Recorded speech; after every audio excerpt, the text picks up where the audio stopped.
This is my signature layered haircut, a haircut that I've been doing for many, many years, and it's a fully layered haircut. So how do you get salon layers at home, especially if you're attempting to cut your hair yourself? Disclaimer, I always say, do this at your own risk, go to a professional. And I know the frustration. Sometimes you say, oh, salon guy, I try to go to a professional, but they keep creating a crime scene in my head. Well, I apologize. I can't control the skill levels of people around you. However, if you are attempting to do this type of haircut and get that salon layering yourself at home, it can be somewhat challenging, especially towards the back. But the way that you really can accomplish something like this is to understand what balance is and how to connect layers. Because as a professional, my goal, and throughout the 30 plus years as a stylist working with clients, my goal was to give them the best haircut I possibly could. Now, as I furthered my career, I got better and better. It's not like day one as a licensed professional at a beauty school, I was awesome. No, it took a long time to perfect and understand haircut shapes. Probably after a good 15 years of doing specific types of haircuts and learning more and more is when I really understood a different type of haircutting. And that's what this is, right? So salon layers, or how to get this type of beautiful, perfectly layered haircut yourself, is understanding, one, where do you want your layers to fall? Meaning, how long or how short do you want them to be? I say this in a lot of videos where, however high you hold the hair, that's where it's gonna fall. Okay, so understanding the connection, the flow, that's one thing that, I as a professional, I'm just gonna refer to myself, how I do things moving forward in this video, but how I look at the shape is where I want everything to connect, right? How do I want this to look at the end? So I want to keep more of a medium length style. So if I create, and you can see how beautiful this flow is, if I create a shape, something has to work into that length. So I can't go, maybe really short here and really long here and long. It's got to be very balanced. So when you're trying to cut your hair, you have to understand that balance is key. And believe it or not, a lot of the things that I'm sharing with you, stylists should be doing. So I'm hoping that some stylists even watch this video. But it's all about, balance. So when you determine, like, where do you want to see that flow? Where do you want to see those layers? Where do you want it, to really, the finished look, the finished product? And most of the times it's always going shorter to longer, right? If I comb this down, you'll see, and I'm just gonna get a different brush over here. This is my anti-static vent brush. And believe it or not, I actually suggest cutting with a vent brush, believe it or not.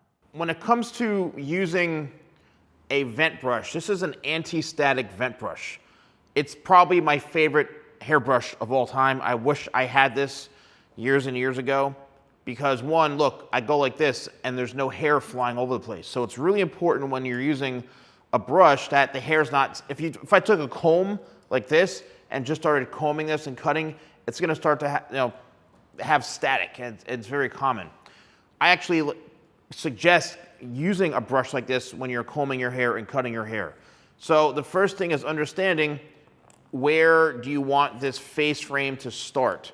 And as a professional, I'm always looking at that. So I say, however far down it comes or how long the hair is, so if I pull this down, it's to the chin, that means that it's gonna travel back this way. So if the hair right here in the front travels back, meaning I cut it to here, I cut it right to maybe like the chin, that means that the whole rest of the haircut has to work in to connect together from the bottom and also the top. And the top, which is the layers, is what's creating that beautiful flow in through here like this. Now, can you get this flow just by cutting the hair on an angle? Yes, because if you brush this back, it's naturally going to be shorter to work into longer. Yes, you can. it's just gonna remain fairly heavy and not so layered back in through here. But if that's okay with you, then that's totally fine. That's where it's, again, getting your layers to be like a professional, it's understanding how the hair moves and how it flows. So when I rake my fingers back, all of this hair all the way through the back here is all cut and layered. So the best approach, and you can do this on dry hair, and I suggest doing this to see and experiment, is comb your hair up, right? Comb your hair up and just start to experiment and say, okay, well, if I hold my hair here and I have this much remaining hair left that I could cut, meaning like take the scissors and cut all of this above the fingers, where's it gonna fall on my head? And how long do I want my hair to be? Meaning the length, the very, very bottom length. You want to be, to your chin, do you want it to be to your shoulders? That all depends on you. So everything has to connect. So if you cut like all of this hair off and it's gonna fall right here, that's just not gonna look right. So balance, think proportion, think balance, what is going to flow and blend into itself the best possible way. How do you do that? Once again, you comb the hair upwards and you start to see where everything is going to fall. So if I pull it up this way, it's gonna fall back all throughout the entire head. And that's what's important. You make one cut and that hair, that's it. It's falling this way. It's a one and done. Now, in order to try to do this yourself at home, I suggest you have two different ways. You can do this on dry hair. Dry hair, it's gonna be messy because the hair is dry. It's gonna fall all over the place. If you are gonna do this wet or damp or so, make sure that you are understanding that the hair might shrink up when it dries, meaning it may be a half an inch shorter or quarter of an inch shorter when it dries. It tends, especially on wavy hair or curly hair. The key is making sure that you establish this first piece right in through here that's gonna match up with this. These two have to kind of have some sort of way to connect at some point. So if the hair is shorter here and this is longer here, that's totally cool. You wanna have it shorter to longer. But you have all this space in between, right? All this space in between here that needs to be cut, right? You've got the shorter piece and then the longer piece way back here. That's where the haircut layers come in, and that's where cutting everything on, in proportion and balance is helpful. So what you want to do is, I like to, if you want to bring everything to this one point here is your first piece that you cut, and then you work section by section to the very, very front. So the guide is there and I cut across, right? The guide is there and I cut across. And everything then can be brought either out from the head, it can be brought to that one section if you want to leave longer hair on the bottom. If I have it a bit softer, you want to maintain length, then everything can be brought more up this way, which means you're going to probably end up leaving the corners and it's going to end up looking, I don't want to say flat, but it's going to have a, more closer to the head type of effect, meaning you're not going to get as much fullness if you want that because it's not more of a rounded shape. Anytime you're bringing something up here, it ends up creating somewhat of a square shape, which means that if you don't want to have fullness, that's the way to go. Fullness meaning in through here. If you want volume, then I would suggest doing it the way I cut, and I have thousands of videos showing you here, is out from the head. Everything's pulled out from the head, okay? That's how you're gonna get maximum volume. First things first, when I do cut hair though, I always start with the base foundation. That's why I said, understand how long do you want to see this? How long? And everything is about angles, right? Everything's about, if you want to keep the length here on the bottom, well, maybe you start on the very bottom and you start to work your way upwards. So there's your first cut right there. Then you're going to hold it. And if you're doing it yourself, you're going to have to come in and comb this way and pull out like that. And then all I say is just be careful, because doing it yourself is brutal. Doing it, just be careful, don't cut your fingers. If you are doing this on someone else, it's so much easier. So, you know, you're gonna be combing this kind of more downwards towards the face this way, right? Everything is coming more this way because you wanna preserve that length.